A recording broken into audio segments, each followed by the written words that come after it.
Good evening, everyone. Again, my name is Ms. Collins, and I am one of the counselors here at Parkside High School.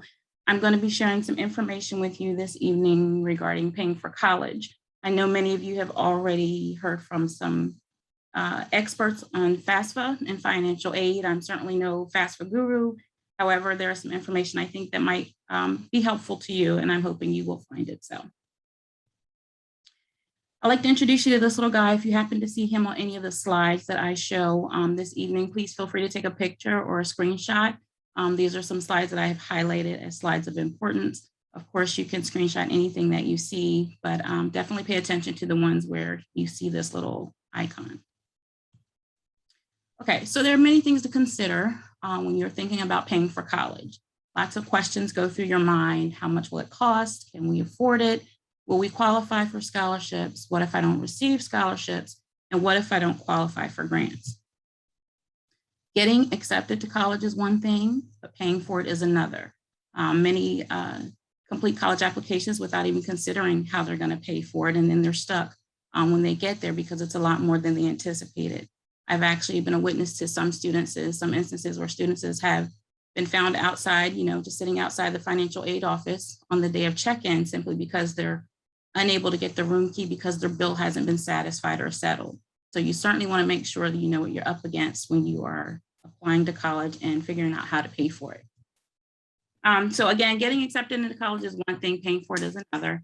Many students complete applications and they don't even consider how they're going to pay for school. So that's usually a problem. And again, I have had students call me because they've had trouble sitting outside of the financial aid offices on the day of check-in, not able to check in because their bill has not been settled or satisfied. This is a little snapshot of a breakdown of how college is typically paid for. I'm not going to read all of it to you, but if you look at like 5%, a very small percentages paid for through scholarships and grants. If you look at the larger percentages, 30% is usually loans, and then 32% actually comes from parent income and savings. So what's available to me? There are many different ways that you can pay for college, obviously, through grants, scholarships, work study, and federal loans, just to name a few. Grants and scholarships are both ways that you do not have to repay that money back. That money is awarded to you either based on merit or performance or need-based. Work study programs are typically jobs that are offered to students on campus. Sometimes they're off campus, and that money can be used towards anything that they need, tuition, fees, books, that kind of thing. And then again, of course, there are federal loans, which everybody can apply for, and they do have to be paid back. So of course, grant, scholarships, work study, things you don't have to pay back, but loans, obviously the word loan, meaning you do have to repay that money. So what's important? What's the very first step? Most people would say that filling out the FAFSA, the free application for federal student aid, is one of the first steps you need to do when you're thinking about paying for college. The key word here is free. You do not have to pay anything to actually complete this application. There are sites that do request money. So if you happen to be on a site and they're requesting payment, you are on the wrong site. Please make sure you log out of that immediately and do not put any more of your personal information into that site. When you go to FAFSA.gov, this is the site that you want to be on, and this is pretty much what it'll look like when you get there. So if it doesn't look like this, you're probably in the wrong place. So when you look on this site, you're going to see that there are very simple step-by-step instructions that will take you through the entire financial aid process. They even have a section for questions. If you get stuck and you have questions about what you're doing or what you need to do next, you can certainly find all that information on this particular site. There are many myths associated with filling out the FAFSA or financial aid. Some people think my parents make too much money, so what's the point?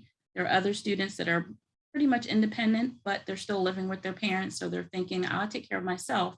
I don't need to pay for the FAFSA. That is also a myth. And then one of the other things is I only have to fill it out just one time. So these are all things that are not true. These are all things that prevent people and deter people from actually filling out the FAFSA. The thing to remember here is if you're applying to college, you should be filling out the FAFSA.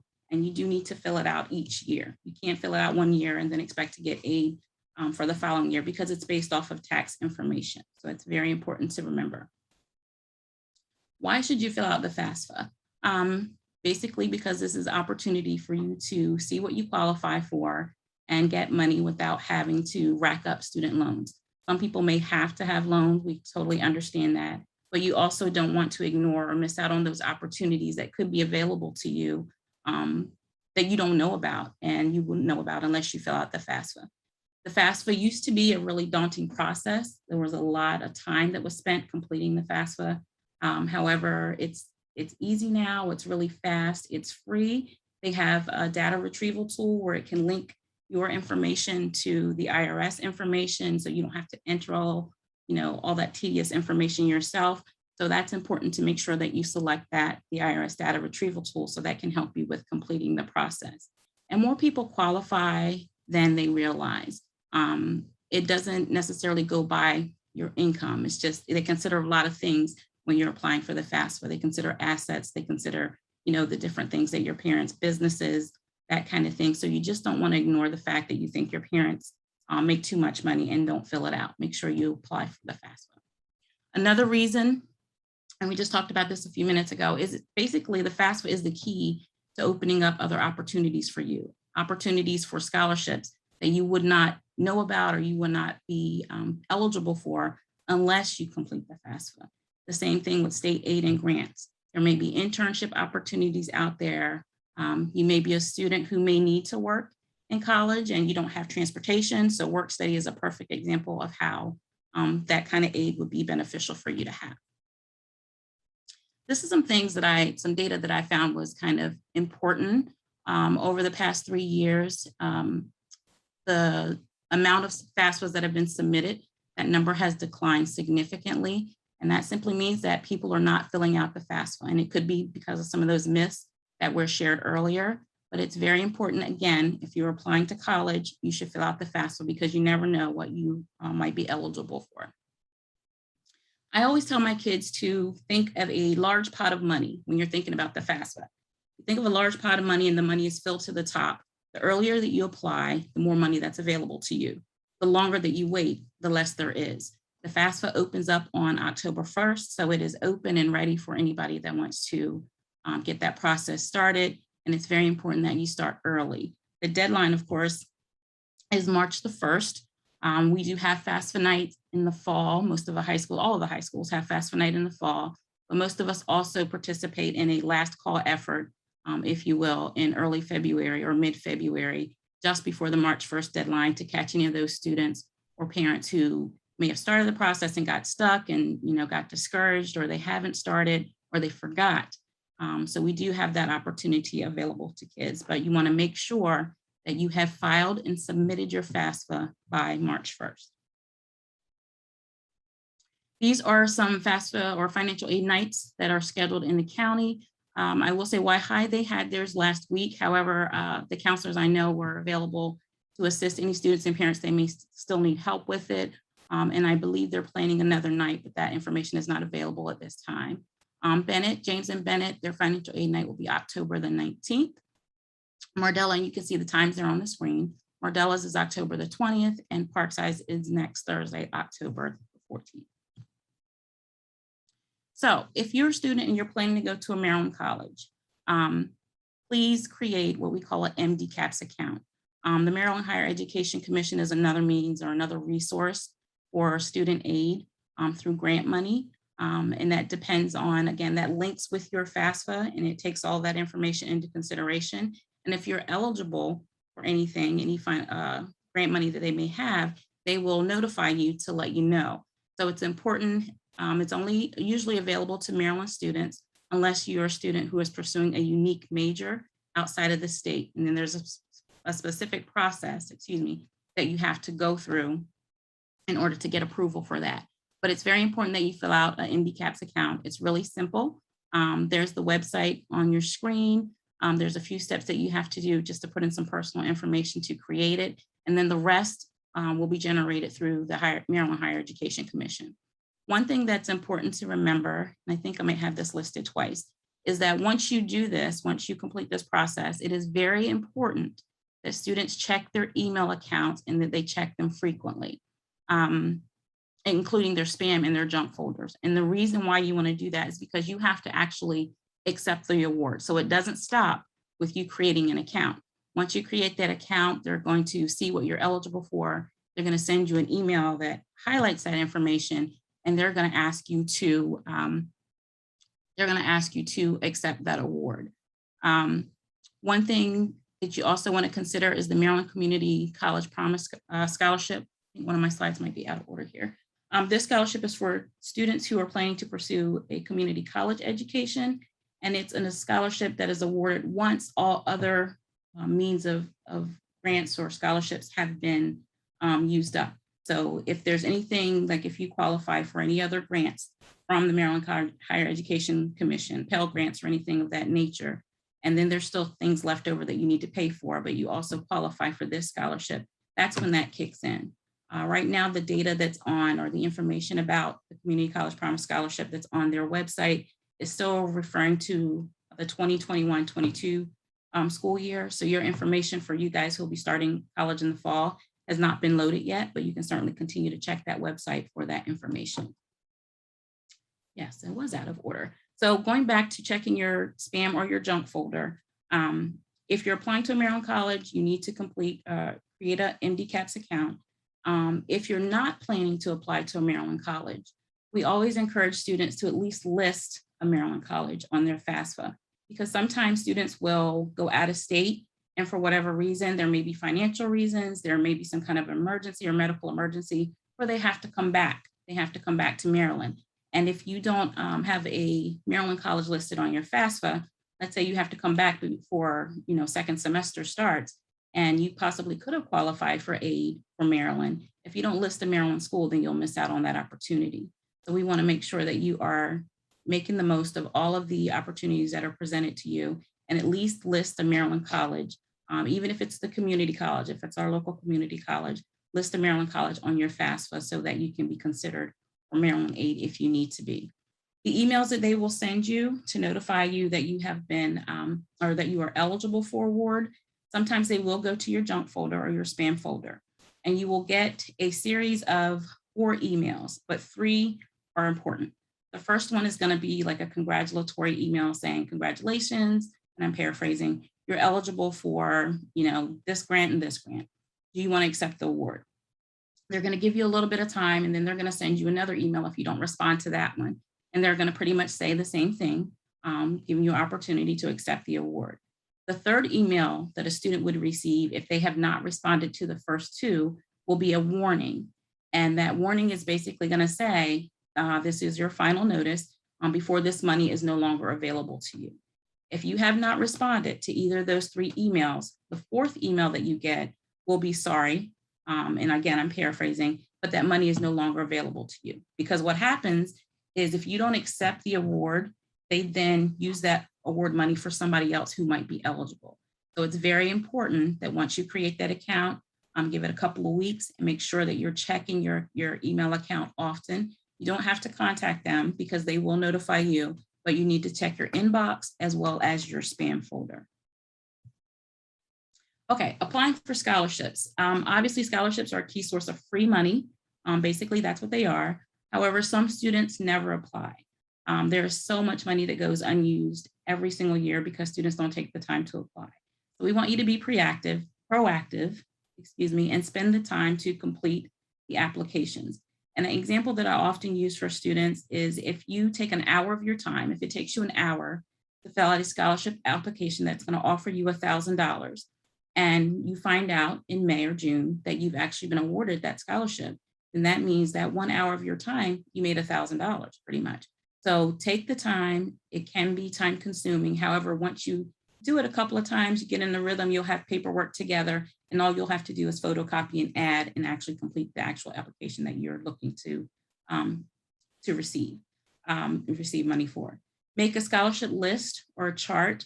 When you start applying for scholarships, especially if you're applying for a lot of scholarships, it can become overwhelming. So as you apply, make yourself a chart or a list or even a spreadsheet with the scholarship name, how much the scholarship is worth, contact information, and the deadline. That's very important. The Community Foundation of Eastern Shore is one of our, is where we actually get a bulk of our scholarships from for Wicomico County. These applications from the Community Foundation are loaded into students' Naviance account, so they can click on the scholarship list in Naviance and view this database at any time. These applications typically come out in February, and most of them share the same deadline. So it's very important that if you're going to apply for these scholarships, you apply early. A lot of them have very simple applications. It's just asking for personal information and sometimes an activity resume and a personal statement. So this is definitely something you want to take the time to pursue. Some tips, of course, with scholarships, you want to meet all deadlines. I know some schools have what they call a counseling office deadline. We do have that here at Parkside, which is usually set a couple of weeks or maybe 10 days before the actual scholarship deadline to allow for processing and also to give an account for some of those students who may, fill out things at the last minute. Please be sure that you're following the instructions exactly as they are listed on the scholarship application. Make a copy of the application if you like. That's totally up to you if you want to do that. We want you to make sure you're presenting your best work. So if you can type the application, that would be awesome. Your essay or any additional information that they're asking for, but please do not fill out the application in pencil. We know that it's easy to do, and sometimes kids are afraid of making mistakes. They still make pens with erasers on them. So if you want to use a pen, erasable pen, we certainly encourage that, but please make sure you're not filling out in pencil and you're not using any fancy colors. Blue or blank ink only is the way to go.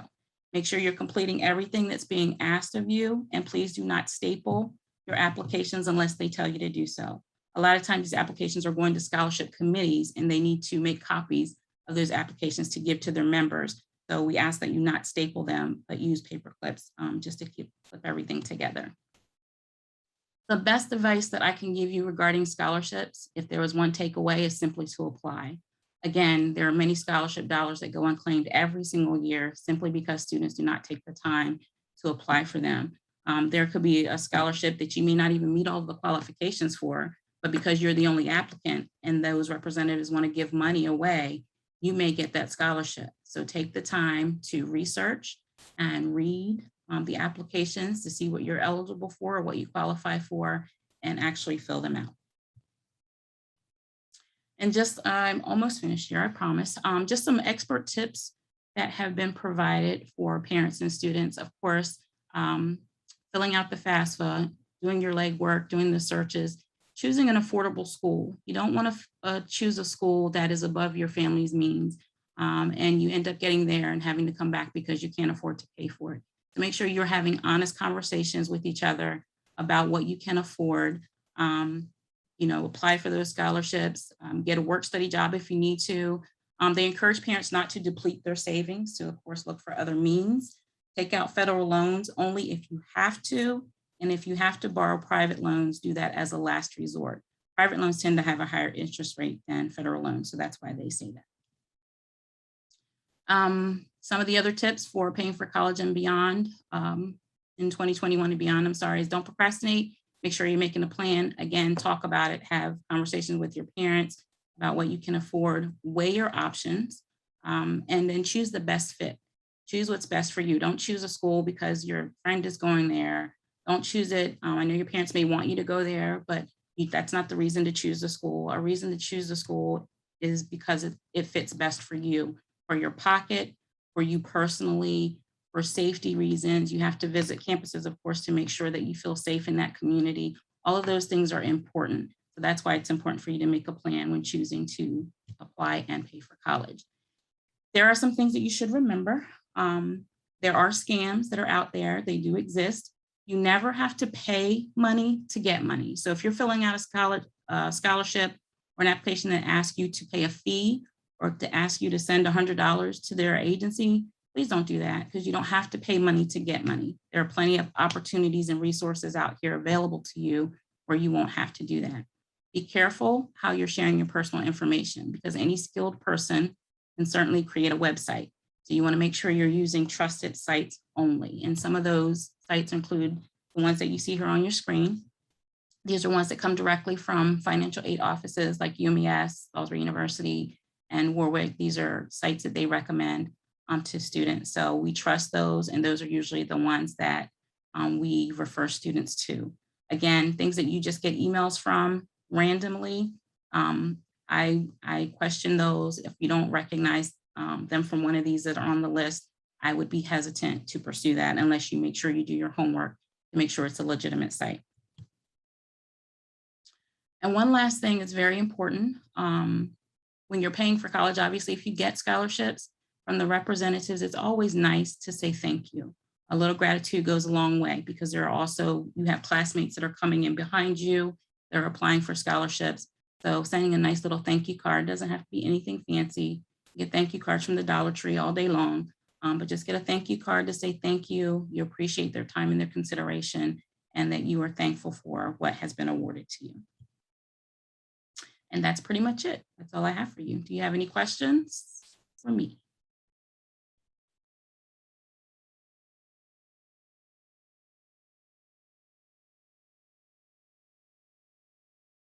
I guess I'm still here. Yes, you're still here. Okay. Let's see. Here's a question for you. Resident students on visa are not eligible for state federal scholarship. Are there any other scholarships available to such students, or is there any database which has a list of scholarships for students not eligible for state federal scholarships? I would recommend talking directly to a financial aid counselor at a college. Warwick, they always help our students out, even if they don't plan to attend Warwick, but they have very specific information for students who are in very specific and individual circumstances. So if that student wants to shoot me an email, I'm happy to hook them up with the Warwick rep and do some digging and try to find out all the information that we can for them. Again, if you are a student who goes to Parkside, Bennett, or Mardella, certainly when the FAFSA reps come to Financial Aid Night, it would be a perfect opportunity for you to have a conversation with them so that they can kind of help you out with that situation. Around what time will MDCAPs receive the, oops, hang on a minute. Will MDCAPs receive the 2022-2023 FAFSA so that we can see if we're eligible for grants? That I'm not sure of. It usually doesn't take very long. Are they asking about the application being submitted? How long will it take for them to see it? No, they just said around what time will MDCAPs receive the... It's hard to tell, but again, those two systems talk to each other. So the MDCAP system from Maryland Higher Education and your FAFSA, they link. So if you fill out your FAFSA and then you create an MDCAPs account, those two systems will talk to each other. So I don't know exactly what the timeline is. I don't know, sometimes with databases, it only takes, like 24 hours, 48 hours for them to recognize and see information. I will say it is very important with MHEC or the Maryland Higher Education Commission. If you communicate with anybody by email, make sure you save those emails. If you communicate with anybody by phone, make sure you get a name, full name, a phone number, and an extension.